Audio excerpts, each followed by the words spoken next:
أعوذ بالله من الشيطان الرجيم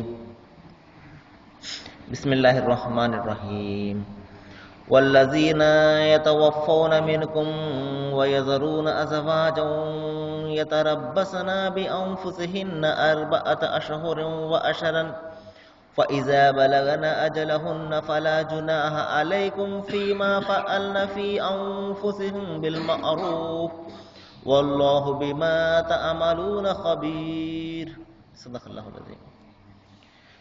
అనంత కరుణామయుడు అపార కృపాశీలుడు పాలకుడు పోషకుడు సర్వలోక ప్రభు అయిన సృష్టికర్త అల్లాహ్ శుభనామంతో ప్రారంభిస్తున్నాను. సోదరులారా, సోదరిమణులారా, అయ్యలారా, అమ్మలారా, అస్సలాము అలైకుం రహమతుల్లాహి బరకాతుహు. దీని అర్థం సర్వలోక సృష్టికర్త, విశ్వప్రభువు, కరుణామయుడు, కృపాకరుడు, తీర్పు దినపు యజమాని అయిన అల్లాహ్ మన అందరి జీవితాలలో శాంతిని, శుభాలను కురిపించునుగాక. ఆమీన్. సోదరులారా, ఇంతవరకు మీ ముందు మానవులందరి మార్గదర్శక గ్రంథం, అంతిమ దైవ గ్రంథం, అంతిమ వేదమైనటువంటి దివ్య ఖురాన్ నుండి 2వ అధ్యాయం 234వ వాక్యం యొక్క అరబీ మూలంను పఠించడం జరిగింది. మనము చూస్తున్నాము, గత కొద్ది రోజుల నుండి కూడా ఒక మనిషి తన జీవితంలో ఎదురయ్యే అతి ముఖ్యమైనటువంటి విషయాన్ని గురించి ఇక్కడ దైవం చర్చిస్తున్నాడు. అది ఒకవేళ తన భార్యతో విడిపోయే అవసరమే కలిగినట్లయితే ఎటువంటి పద్ధతులను పాటించాలి అన్న విషయాల గురించి మనము గత కొద్ది రోజులుగా తెలుసుకుంటున్నాము.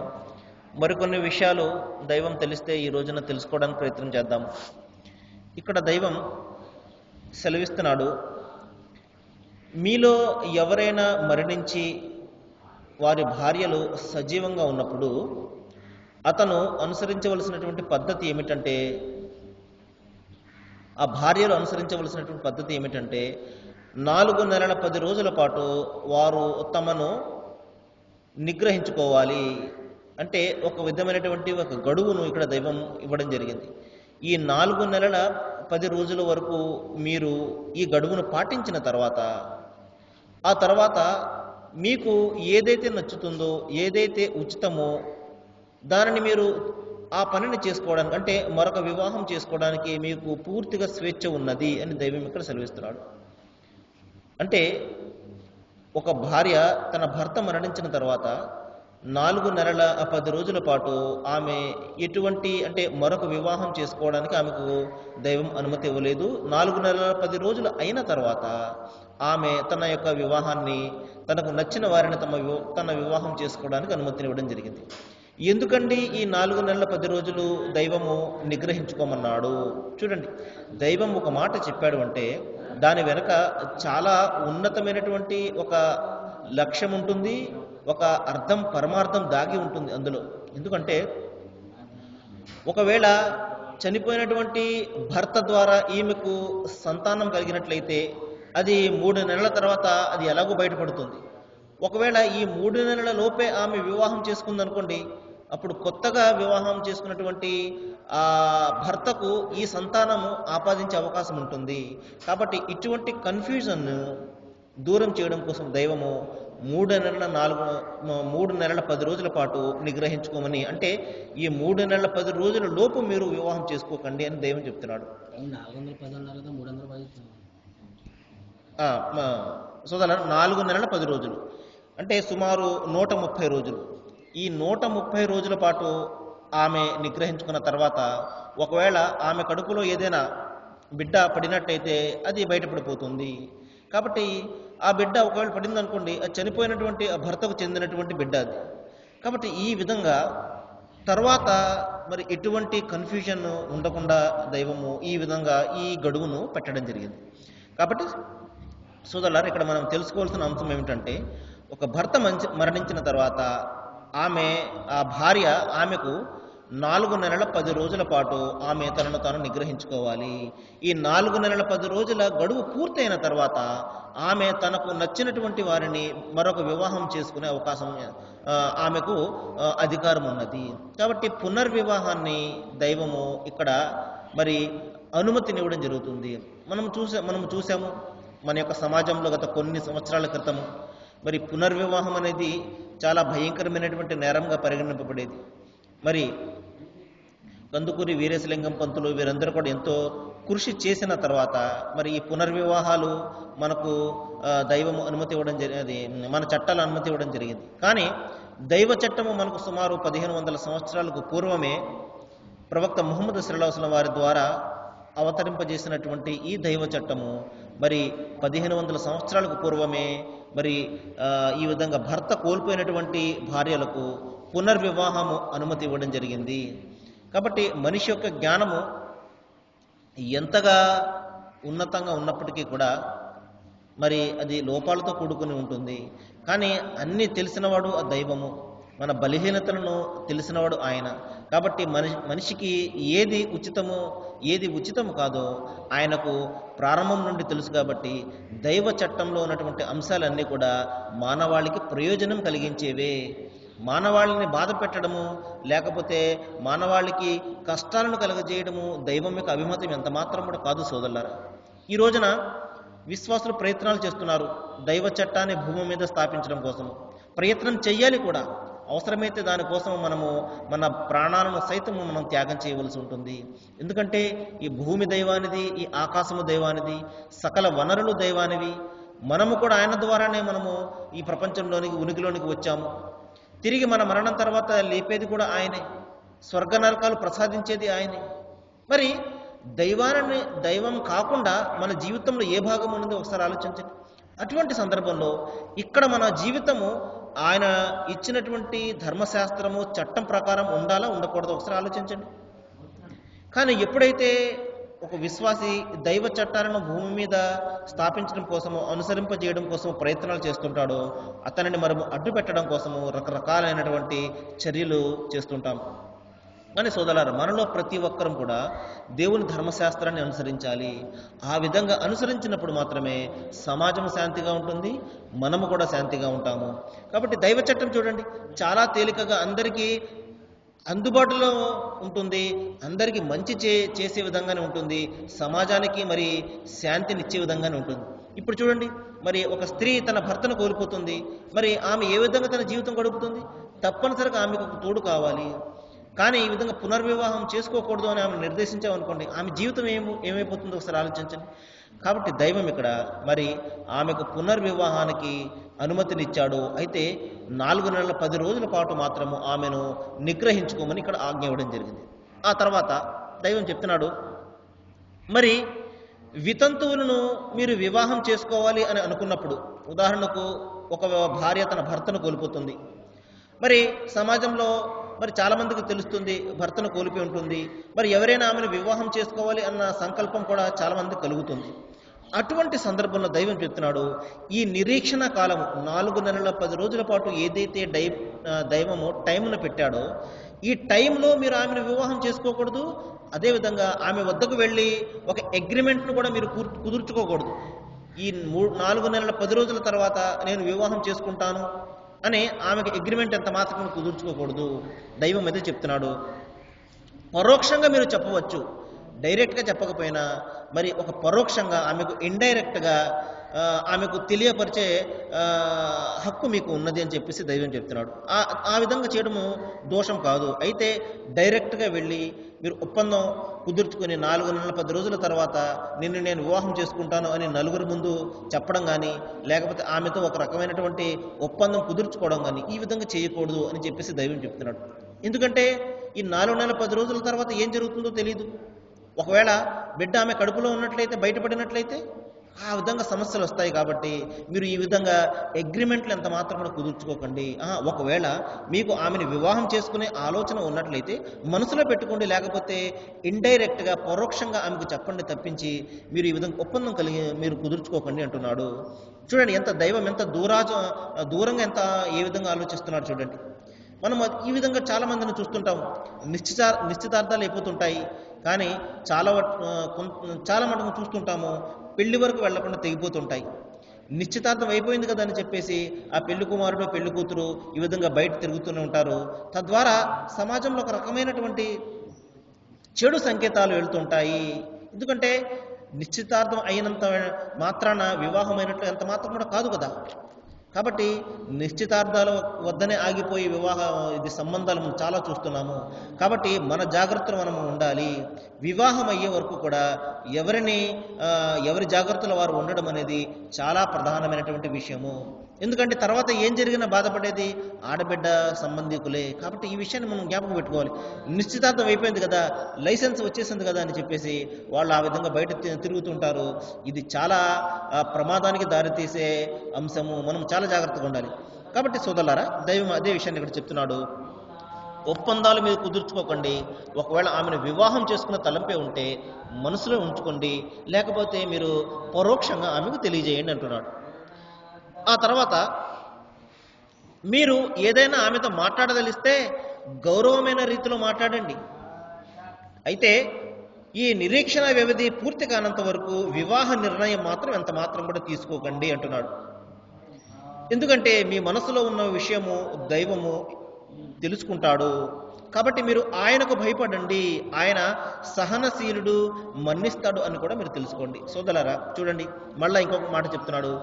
ఆయనకు భయపడండి అంటున్నాడు. ఎందుకంటే మనిషిని నిర్దేశించేది, మనిషిని కంట్రోల్ చేసేది కేవలం దైవభీతి మాత్రమే. ఇది నేను చాలా సందర్భాల్లో మీకు చెప్పాను. కాబట్టి మనిషి తన జీవితాన్ని దైవానికి భయపడుతూ అతని జీవితం గడిపినప్పుడు మాత్రమే ఇహపరలోకాల్లో అతను శాంతిని పొందుతాడు. లేదంటే నా ఇష్టం వచ్చినట్టు జీవితం గడుపుతాను, దైవం ఎవరు చెప్పడానికి, లేకపోతే ధర్మశాస్త్రం ఏమిటి అన్న విషయం అన్న తలంపత్రంలో ఉందనుకోండి, అతను ఎవరి కూడా నిర్దేశించలేరు, ఇష్టం వచ్చినట్టు జీవితం గడుపుతాడు. కాబట్టి సోదరులారా, మనము ఏ పని చేయాలన్నా అది తప్పనిసరిగా దైవము నిర్దేశించినటువంటి విధానంలో ఉన్నట్లయితే మాత్రమే మనకు శాంతి కలుగుతుంది. అదే దైవ భయం అంటే. లేదు లెంపలేసేసుకోవడము, లేకపోతే టైంకి, లేకపోతే వారానికో సంవత్సరానికో ఒకసారి వచ్చేసి గుడికో మస్జిద్కో చర్చికో వెళ్ళిపోయి లెంపలేసేసుకుని వంగడము, లేకపోతే ఒక సాష్టంగా పడిపోవడము, ఇది దైవభీతి కాదు సోదరులారా. దైవభీతి అంటే జీవితంలో అనుక్షణం కూడా ఆయన ఆజ్ఞ మేరకు జీవితం గడపడం, అది దైవభీతి. అరే ఈ వ్యవహారం నాకు వచ్చింది, ఈ సమస్య నాకు వచ్చింది, నేను నా ఇష్టం వచ్చినట్లు తీర్చుకోవాలా, పెద్దలు చెప్పినట్లు తీర్చుకోవాలా, లేకపోతే పండితులు చెప్పినట్లు తీర్చుకోవాలా, దైవం చెప్పినట్లు తీర్చుకోవాలా? కాబట్టి దైవం చెప్పిన అనుగుణంగా మన పెద్దలు మన పండితులు చెప్తే వాళ్ళని అనుసరించాలి. అలా కాకుండా దైవం యొక్క ధర్మశాస్త్రానికి విరుద్ధంగా తల్లిదండ్రులు చెప్పినా, పెద్దలు చెప్పినా, గురువులు చెప్పినా మనము వారి మాటనంత మాత్రం కూడా వినకూడదు. ఎందుకంటే అందరికీ కూడా నిర్దేశించిన దైవం, అందరికంటే గొప్పవాడు ఆయన. మన బలహీనతల్లో బలాలు తెలిసినవాడు ఆయన. అందుకనే మనకు ఆయన తన గ్రంథాన్ని పంపించాడు. గ్రంథాన్ని వివరించే ప్రవక్తను కూడా అందుకే పంపించడం జరిగింది. కాబట్టి మన తెలివితేటలు ఇక్కడ ఉపయోగించి మనము జీవితం గడపవలసిన అవసరము, అవకాశము మనకు ఎంత మాత్రం కూడా ఇక్కడ లేదు సోదరులారా. కాబట్టి ఒక వ్యక్తి దైవానికి భయపడుతూ జీవితం గడపాలి.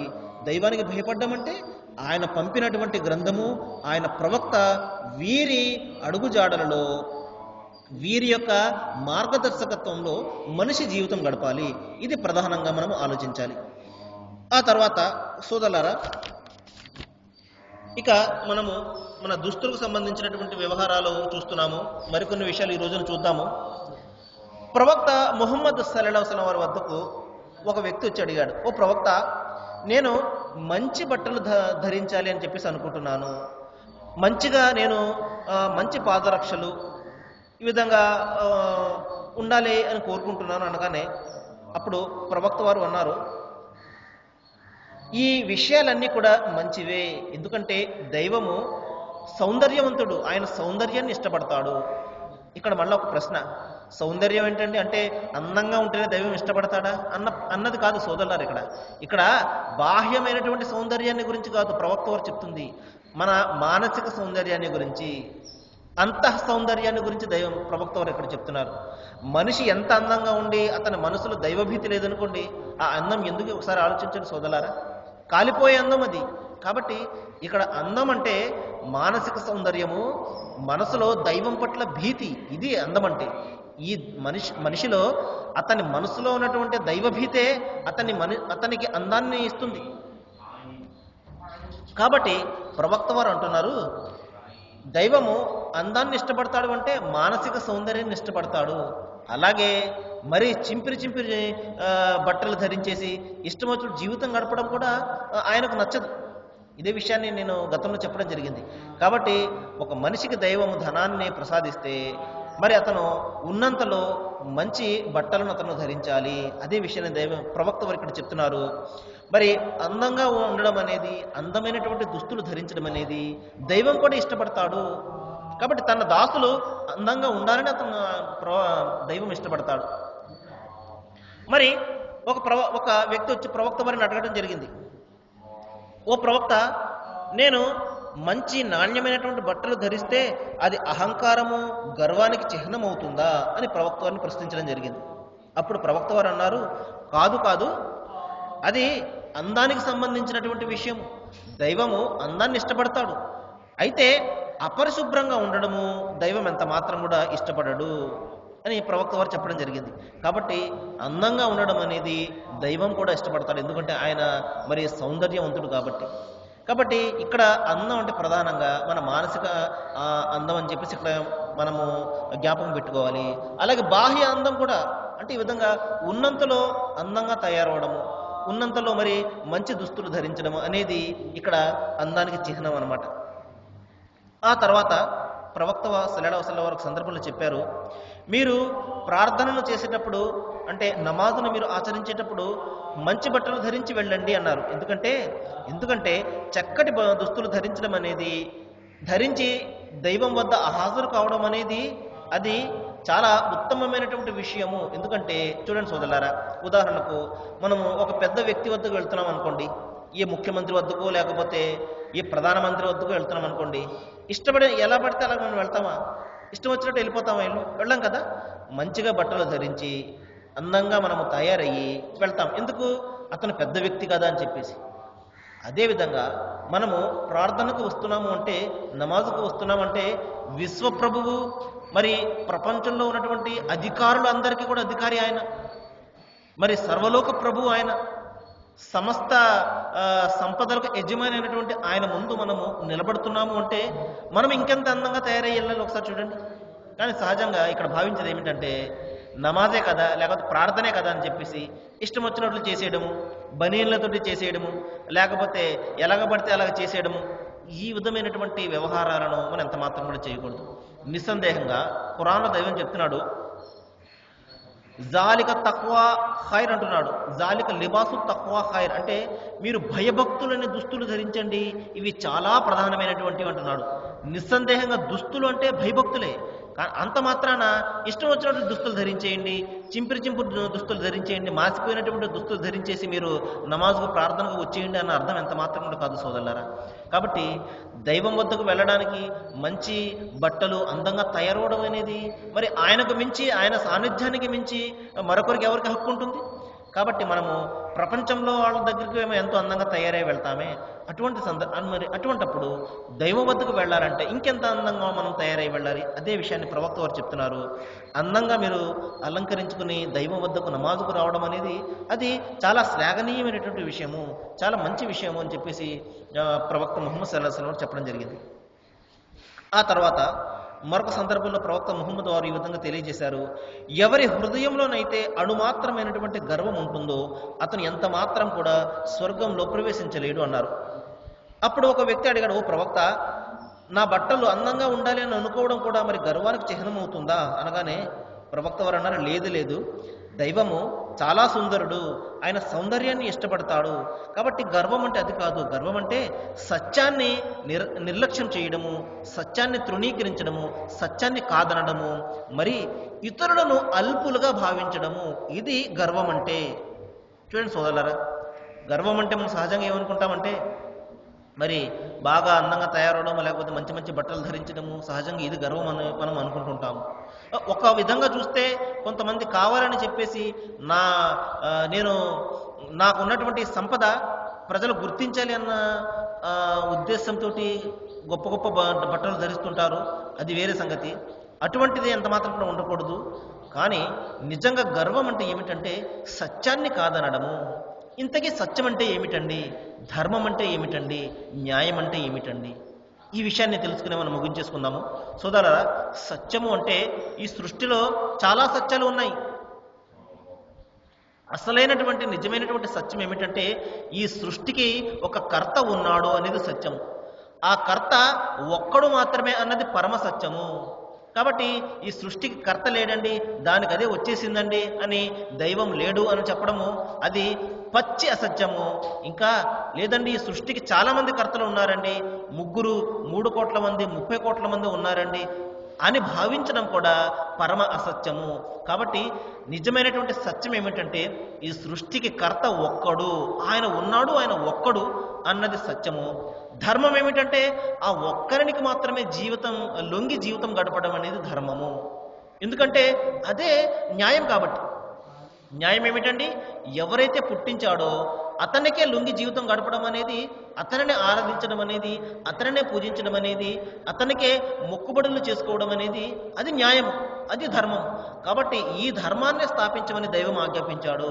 ఈ ధర్మాన్ని రక్షించండి, ధర్మో రక్షతి రక్షిత. ఈ ధర్మాన్ని మీరు రక్షించారంటే ఆ దైవం మిమ్మల్ని రక్షిస్తాడు, ధర్మమే మిమ్మల్ని రక్షిస్తుంది. కాబట్టి సత్యం అంటే దైవము ఉన్నాడు, ఆయన ఒక్కడు. ధర్మం ఏమిటంటే ఆయన ఒక్కరిని మాత్రమే దైవంగా తలంచి మరి సమస్తం లొంగి ఆయనకు మనం సమర్పణ చేసుకుని జీవితం గడపడము. దీనిని ఏకేశ్వరోపాసన అనే సనాతన ధర్మం అని మనకు వేదాలలో చెప్పడం జరిగింది. దీనిని అంతిమ గ్రంథం ఖురాన్లో ఇస్లాం అనే పేరుతోటి చెప్పడం జరిగింది. మరి ఆయన ఒక్కనికి ఆరాధన చేయడం అనేది అది న్యాయము. కాబట్టి సత్యము, ధర్మము, న్యాయం అంటే ఇది సోదరులారా. దీని తర్వాతే మిగతా సత్యాలు, మిగతా న్యాయాలు, మిగతా ధర్మాలన్నీ కూడా. కాబట్టి ఈ విషయాన్ని ఎవరైతే కాదంటారో, ఈ సత్యాన్ని, ఈ ధర్మాన్ని, ఈ న్యాయాన్ని ఎవరైతే కాదంటారో అతను నిజమైనటువంటి గర్వి అని, అహంకారి అని, అలాగే ఇతరులను అల్పులుగా చూడడము, నాకంటే తక్కువ జాతి, నాకంటే తక్కువ కులము, నాకంటే తక్కువ స్థాయి అని ఇతరులను అల్పులుగా చూడడం అనేది ఇది గర్వానికి చిహ్నము. సరే సోదరులారా, ఈరోజు చాలా చక్కటి విషయాలు మన ముందుకు వచ్చాయి.